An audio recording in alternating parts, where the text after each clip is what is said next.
পড়ানোর সাথে ছাত্রলীগকে দায়ী করলেও কাউকে ধরতে পারেনি পুলিশ। আগে বিচারের আশ্বাস দিলেও শিক্ষামন্ত্রী এখন বলছেন অতীত ভুলে যেতে।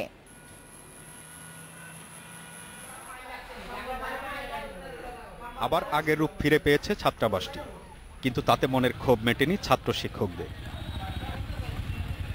2 বছর আগে ছাত্রাবাসটিতে আগুনের এই ছবি স্তম্ভিত করে দেয় গোটা দেশকেই। 2012 সালের 8ই জুলাই এই কাণ্ডের পর ছাত্রাবাসটি দেখতে গিয়ে কান্নায় ভেঙে পড়েন স্বয়ং শিক্ষামন্ত্রী। ক্ষোভ জানিয়ে বিচারের আশ্বাস দেন অর্থমন্ত্রীও, কিন্তু সেই আশ্বাস আর পূরণ হয়নি। এই ঘটনার পর গঠিত 2টি তদন্ত কমিটি দায়ী করে ছাত্রলীগকে। বিভিন্ন সংবাদ মাধ্যমে জড়িতদের ছবি ও ভিডিও ফুটেজও প্রকাশ হয়, কিন্তু সেখানে থেকে যায় সব, আর আগায়নি তদন্ত। সাক্ষী প্রমাণ পাইলে পুনর্জীবিত করা হবে। এখন আপনারা যেটা ফাইনালি কোনো সাক্ষী প্রমাণ অথবা কোনো সাসপেক্ট কেউ না, আমাদের সাক্ষী তদন্তকালে সাক্ষী প্রমাণ পাওয়া যায়নি, প্রত্যক্ষদর্শী সাক্ষী প্রমাণ ছিল না। ছাত্রাবাস পোড়ানোর ঘটনায় জড়িতরা সরকারি দলের হওয়ায় তাদের আড়াল করা হচ্ছে বলে মনে করেন নাগরিক সমাজের সদস্য ফারুক মাহমুদ।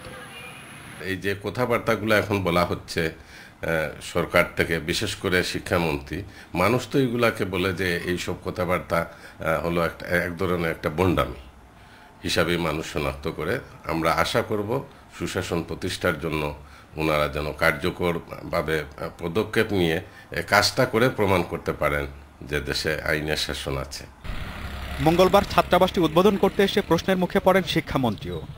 জবাবে বিচার হবেই, আগের এই অবস্থান থেকে সরে মন্ত্রী বললেন ভুলে যেতে হবে পুরনোকে।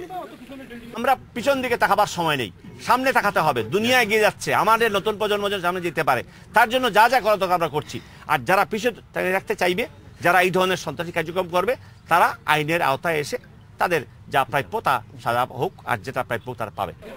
হামলাকারীদের শাস্তির বিষয়টি তার মন্ত্রণালয়ের নয় দাবি করে শিক্ষামন্ত্রী বলেন, এ ব্যাপারে ব্যবস্থা নিতে স্বরাষ্ট্র মন্ত্রণালয়কে বারবার চিঠি দিয়েছেন তারা। Zahurul Johnny, independent news.